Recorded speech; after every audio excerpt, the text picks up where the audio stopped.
음, 안녕하세요. 준혜기 작가입니다. 제가 오늘 이렇게 인터뷰 영상을 킨 건 타문자답 인터뷰를 하기 위해서인데요. 자문자답은 들어봤어도 타문자답은 처음 들어보시죠? 제가 만든 용어고요. 다른 사람들이 저한테 질문해준 저의 신간 쌍디글 마이 라이프에 대해서 제가 스스로 답변하는 그런 영상을 찍어보려고 합니다. 먼저 저한테 가장 먼저 인터뷰 요청을 준 인디펍이라는 곳 인터뷰부터 먼저 말씀드릴 건데요. 인디펍은 독립출판물만 유통을 하는 유통 플랫폼이라고 생각을 해주시면 될 것 같아요. 저도 독립출판으로 어쨌든 그 출판물을 신간으로 내놨기 때문에 여기를 통해서 알라딘에도 입고를 하고 그다음에 독립 출판 서점들에도 몇 개 입고가 됐거든요. 인천에 한 곳, 강원도에 한 곳, 광주에 한 곳 이렇게 되어 있습니다. 앞으로도 더 많은 서점에 들어갈 수 있으면 참 좋겠죠. 그러면은 여기서 요청한 인터뷰 질문 첫 번째 한번 해보도록 하겠습니다. 소개를 부탁드립니다. 인데요. 소개 답변해드리면 저는 29살까지 9번의 퇴사, 3번의 창업을 거친 사람입니다. 그 과정에서 하고 싶은 말들이 많이 생겨났고 저의 이야기를 꾹꾹 눌러 담아서 인사드리게 됐습니다. 저의 인생을 담은 자서전 같은 에세이, 쌍디금 마이 라이프와 전자책으로 새롭게 태어난 준혜기 습관 메이킹 편지라는 신간을 냈습니다. 뭔가 저 혼자 있어야 되니까 박수도 좀 쳐야 될 것 같아요. 너무 심심할 것 같아가지고. 네. 저는 인스타그램에서 데일리 준액이라는 계정으로 1000팔로워가 늘어날 때마다 팔로워 분들이랑 함께 기부를 하고 있습니다.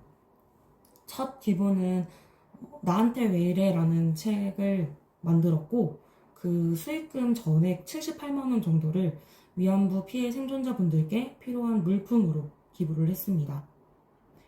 이 경험이 저를 행복하게 가슴 뛰게 만들었고 계속 행동하게 했습니다. 그래서 최근 4,000팔로워 이제 달성한 기념으로 한 기부 이벤트에서는 습관 메이킹 편지를 만들었었는데요. 이 기부에 참여해주신 분들께 습관 메이킹 편지를 보내드렸더니 너무 칭찬을 많이 해주셔가지고 이게 콘텐츠 가치가 있겠구나 라고 생각을 해서 그 전자책으로 다시 엮어서 아임주아 출판사의 신간이 되었습니다. 어떤 과정을 거쳐서 독립출판을 했는지 궁금하다는 질문에는 이렇게 답변을 드리고 싶어요. 제 쌍디금 마이 라이프 책을 읽어보시면 시작하는 글에 밝혀놓은 사실입니다. 저는 겁도 많고 은근히 쫄보여서 생각보다 여러 방면으로 독립출판이라는 것에 대해서 알아봤습니다. 현실적으로 돈이 되지 않는다. 먹고 살기 힘들거다라는 결론에 도달했습니다. 그래서 시작하기도 전에 겁이 나더라고요. 이걸 과연 시작해도 되는 걸까? 하고 말이죠. 하지만 결국 저는 새로운 도전을 했고 여러분께서 저의 인디펍 작가 인터뷰를 지금 영상으로 봐주고 계십니다. 어차피 시작하지 않으면 절대 알 수가 없는 길이잖아요. 어떤 거든.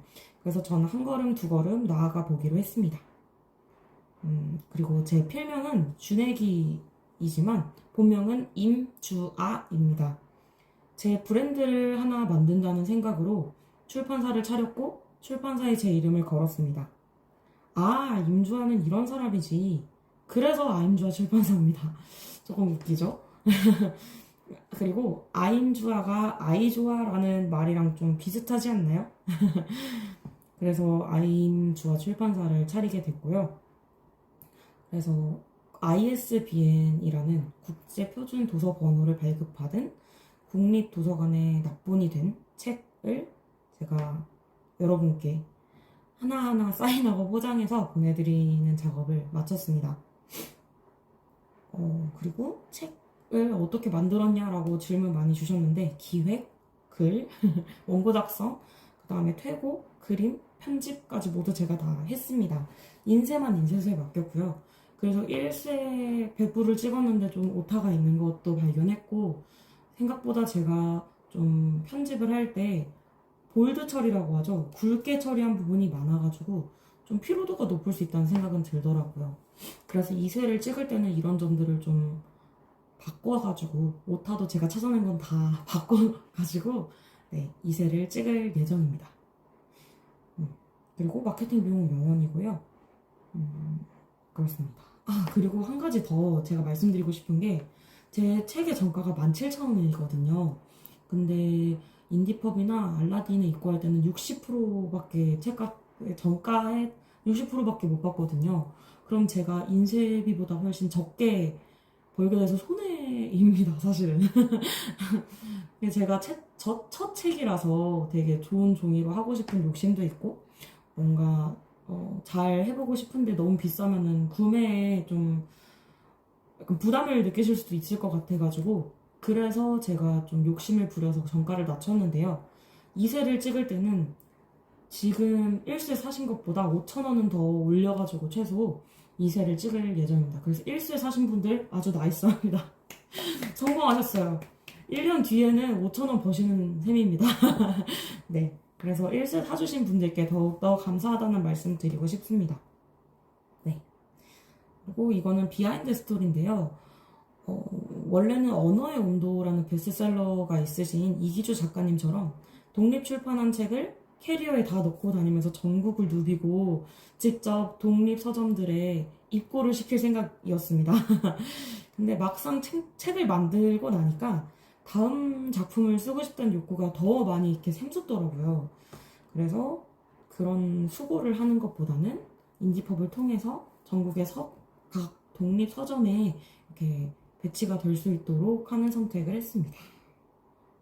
그리고 마지막으로 인디펍에서 했던 저한테 질문은 작가님에게 독립출판이란 어떤 의미인가요? 이 질문이었습니다.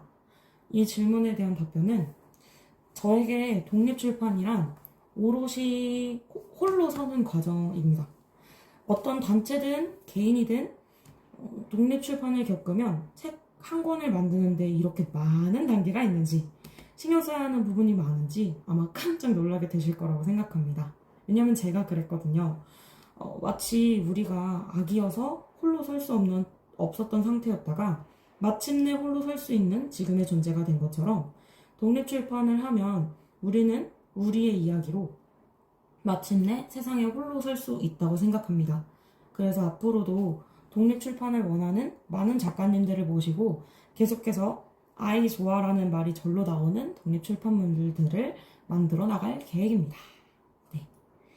그리고 두 번째 이제 섹션은 뭐냐면, 타문자답이라고 말씀드렸잖아요. 제가 아끼는 후배가 하나 있는데, 제 책을 읽고 좀 날카로운 피드백, 개선하면 좋을 것 같은 피드백을 적나라하게 해준 친구가 있습니다. 너무 고맙죠. 사실 다 읽기도 어려운 책이고 270페이지니까요, 무려. 내용도 많고 제가 넣고 싶었던 것들, 강조하고 싶었던 것들도 너무 많아서 읽어주는 것만으로도 고마웠는데, 이렇게 비판적이고 건설적인 피드백을 해줘서 너무 고맙고, 그거에 대한 저도 이제 반영할 생각이라는 거를 좀 이 인터뷰를 통해서 밝히고 싶었습니다. 그래서 그 내용을 조금 넣어보려고 합니다. 일단 아쉬운 점만 말을 할게요. 그 친구가 말하기를, 쌍디그 마일 라이프 책에 한 페이지에 딱 한 번의 강조가 있는 게 좋겠다. 한 페이지마다 색상을 이용한 강조, 굵게 처리한 강조, 한 문장으로 나눈 강조가 너무 많아서 눈이 필요했다라는 의견을 줬어요. 그리고 그러다 보니까 작가가 원하는, 전해주고자 하는 메시지가 무엇인지 모르겠다. 그래서 적절한 소재의 한두 가지의 중요한 메시지만 전달시키는 것이 좋겠다. 강약, 중간약이 아니라 쉼표 없이 강강강강 다 때려박는 그런 느낌이었다 라는 내용이었습니다. 그리고 혼자서 작가로 이렇게 하면서 작가만의 개성을 보여주는 것도 중요하지만, 다른 사람들한테 보여주면서 아쉬운 부분을 걷어내거나 수정하는 퇴고의 시간도 가졌으면 좋겠다라고 이렇게 피드백을 주더라고요. 그래가지고 그것뿐만 아니라 이제 두 번째 피드백을 또 줬어요. 다람쥐 캐릭터, 제가 그린 다람쥐 캐릭터가 너무 자주 나오고 문맥과 연관성이 떨어지는 경우가 많아서 오히려 몰입도가 떨어졌다고 피드백을 주더라고요. 그리고 이 책의 주제가 무엇인지 기억에 남지 않는다고 하더라고요. 다소 어수선하다는 느낌? 그런 생각을 한다고 좀 이야기를 해줬습니다. 그래서 저는 이 솔직하고 건설적인 피드백에 이렇게 답변 드리려고 해요. 1번, 솔직한 피드백 아주 고맙습니다. 주저하지 말고 피드백을 계속 주시면 너무 고마울 것 같아요. 2번, 후반부로 갈수록 강강강강이 너무 심해져가지고 책을 덮게 되는 것까지 간다고 이렇게 얘기를 해줬는데 충분히 이해가 됩니다. 고민했던 부분이었어요. 분량도 270페이지로 적지 않죠. 이게 무슨 재밌는 소설도 아닌데 어떻게 보면은 중간중간에 책을 덮고 싶은 마음이 드는 게 당연한 거라고 생각합니다. 3번, 다람쥐 캐릭터가 많이 나오긴 합니다. 근데 공감을 사기 위해서 사람들이 이모티콘을 중간중간에 이렇게 넣는 것처럼 글만 너무 많으면 읽기 싫어지는? 약간 집중이 안 되는? 그런 부분들이 있다고 생각했습니다. 그래서 눈길이 좀 가도록 그런 방식을 고집을 했고요. 줄글을 읽는 것이 익숙한 평소에 이제 독서를 많이 하는 분들에게는 다소 난해하게 왜 이렇게 강강강강 때려 넣었지? 왜 이렇게 굵게 처리를 많이 했지? 이렇게 느껴져서 책을 덮게 할 수도 있다고 생각을 했습니다. 근데 그래서 그거는 좀 다음 차기작엔 빼려고 하는 요소이고요. 다람쥐의 존재가 문맥의 연관성과 떨어진다고 하면 다람쥐 캐릭터를 없애는 것도 좀 재고를 해봐야 될 것 같은데 저는 다람쥐를 이모티콘처럼 쓴 거여가지고 꼭 그 문장과 크게 연관이 없어도 넣은 거거든요. 친밀감과 친숙함 형성을 위해서. 그래서 아마 다람쥐 캐릭터를 완전히 빼는 건 안 할 것 같고 조금 중간중간에 삭제하는 거는 고려해 볼 방향인 것 같습니다. 감사합니다. 그리고 4번. 이 책의 주제라고 하면 딱 임주아라는 이 사람이 이렇게 살아왔다. 그래서 여러분께서도 적절히 참고를 해주신다면 따뜻하게 걸어가다가 똑똑하게 뛰어가는 삶을 살 수도 있을 거라는 거. 그게 주제입니다. 그리고 더 전하고 싶었던 주제는 저는 쌍디귿인데 당신의 인생을 한 줄로 표현하면 뭡니까? 라는 겁니다. 근데 그걸 메인으로 독자한테 질문 딱 던지면 대답하기 어려울 수도 있고요. 그리고 계속 독자에게 답을 요구하는 책은 좋지 않다고 생각해서 저는 그 얘기를 조금 흘리듯이 썼다고 생각해 주셨으면 좋겠습니다. 그리고 혼자 다듬고 쓰다 보니까 이런 피드백을 받는 건 당연한 결과라고 생각해요. 그래서 충분히 퇴고의 시간을 가지거나 편집하는 데 여유를 주고 싶습니다. 이세를 할 때는. 그렇지만 원고의 내용 자체를 바꿀 생각은 없고요. 다음 차기작을 쓸 때는 좀 더 강강강강이 아니라 힘을 뺀 작품으로 만들어 나갈 예정입니다. 네, 감사합니다. 그리고 여기서 끝이 아니고요. 마지막으로 제가 활동하고 있는 캐럿가든이라는 곳에서 저한테 2가지 질문을 주셨어요. 이 책을 만들고 나서 너무 감사하게도 이제 주변 분들한테 선물하고 싶다고 대뜸 10권을 주문을 해주신 멋진 수아님께서 저한테 이렇게 질문을 해주셨는데요. 그거에 대한 답변도 저도 이제 새겨놓고 싶고 또 독자분들께 도움이 됐으면 좋겠어서 이렇게 영상으로 남기려고 합니다. 첫 번째 질문은 무엇이었냐면 어떤 걸 하겠다고 마음을 먹고 나서 어떤 순서와 방법으로 실행을 하는지 잘 쓰는 가이드 같은 게 있을까요? 라는 질문이었습니다. 그래서 제 답변은요. 가이드를 정리한 적은 없는데요, 제가. 하지만 하겠다고 마음을 먹고 나서 저도 리스트에만 적어놓고 실행을 하지 못한 것들이 수두룩 빽빽입니다. 하지만 어떤 순서, 어떤 방법으로 실행하냐고 물으신다면 답변 드릴 수 있을 것 같은데요. 1번. 하고 싶은 게 생기면 까먹지 않도록 무조건 폰 메모장에 버킷리스트를 추가했습니다. 그리고 2번. 수시로 리스트를 보면서 나는 하고 싶은 것도 해야 할 것도 많은 사람인 거를 스스로 계속 상기를 시키는 겁니다. 자기 체면 거는 거랑 똑같아요. 3번. 어느 날 갑자기 하고 싶은 리스트 중에 별처럼 뿅 하고 이렇게 튀어나오는 게 있어요. 그걸 간절히 바라게 됩니다. 아니, 계속 제가 바란다고 믿고 세뇌시키고 계속 생각합니다. 그러니까 머리에서 떠나지 않게 계속 붙잡아 두는 거예요. 그리고 4번. 시간을 쪼개서라도 일단 조금씩이라도 시작을 합니다. 그게 무엇이든 시작하지 않으면 영영 안 할지도 모르니까요. 게다가 저 스스로 그 일을 하고 싶다, 간절하다라고 믿으니까 조금 피곤해도 하고 싶어지고 몰입이 잘 되고 재미있다고 느낍니다. 그리고 심지어 제가 생산적인 사람인 것 같다는 생각까지 들면서 막 엔돌핀이 돌아요. 네. 그래서 5번. 그렇게 하다가 멈춘 것들도 있을 수 있잖아요. 어떻게 제가 하다가 다 하겠어요. 하고 싶은 게 너무 많은데. 그래서 하지만 시작했다가 멈춘 것들은 절대 버리지 않습니다. 멈춘 그대로 기록을 놔둡니다. 그리고 나중에 안 왔더라도요. 네. 이거에 관련된 내용은 제 쌍디가 마이 라이프 책 13번째 에피소드 뚱땅뚱땅 무얼 만들까에 자세하게 나와 있습니다. 궁금하신 분들은 책을 한번 참고해 주시면 좋을 것 같고요. 그리고 6번. 조금 늦더라도 스스로 약속을 합니다. 마감 기한을 타이트하게 주고 스스로 채찍을 조금 휘둘러요. 이렇게. 진도가 나갈 수 있도록요. 그렇지만 당근도 줘야 합니다. 지쳐 쓰러지는 것보다는 잠시 쉬었다가 해내는 게 훨씬 나으니까요. 7번. 그런 과정들을 거치다 보면은 뿅 하고 어느 순간 결과물이 나오게 됩니다. 네, 이상입니다. 자, 그 다음에 두 번째 질문. 그러면은 이게 마지막 질문입니다. 여러분 지금까지 열심히 집중해 주셔서 감사해요. 마지막 질문입니다.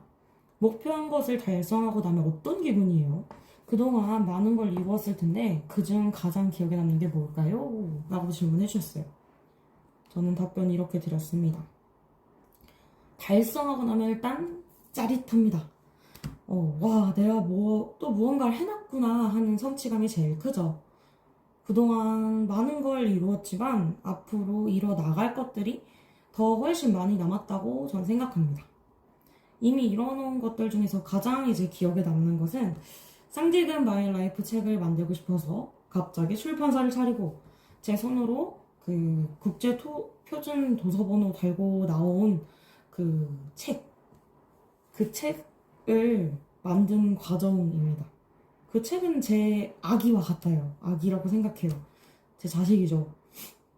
20대까지의 일을 엮어가지고 벌써 자소서를 낸다고? 하면서 신기해하는 지인들도 많았는데요. 저는 저의 선택이 옳았다고 생각합니다. 9번 퇴사한 것도 3번의 창업을 한 것도 결국 돌고 돌아서 제가 제일 하고 싶던 일을 하게 하려고 그런 게 아닐까라는 생각을 합니다. 그래서 그리고 또 더 너무 감사한 건 초판으로 100건 많은 부스는 아니지만 적자도 아니고 마케팅 비용도 안 썼어요. 그리고 무엇보다도 또 다른 책, 저의 차기작을 만들 수 있겠다는 힘을 주었습니다. 그래서 끊임없이 책을 만들고 하고 싶은 일들을 계속하는 사람으로 주변을 서프라이즈하고 놀래켜 주려고 합니다. 기대해주세요. 제가 책을 만든 과정을 콘텐츠로 만들면 많은 사람들이 보지 않을까요? 라고 사장님께서 얘기를 해주셨는데 차기작 만드는 것부터 먼저 하고 제가 어떤 책을 어떻게 만들었는지 그 과정은 조금 귀차니즘으로 미뤄보도록 하겠습니다. 여기까지 할게요. 감사합니다. 더 궁금하신 건 댓글 남겨주시면 성심성의껏 답변 드리겠습니다. 감사합니다.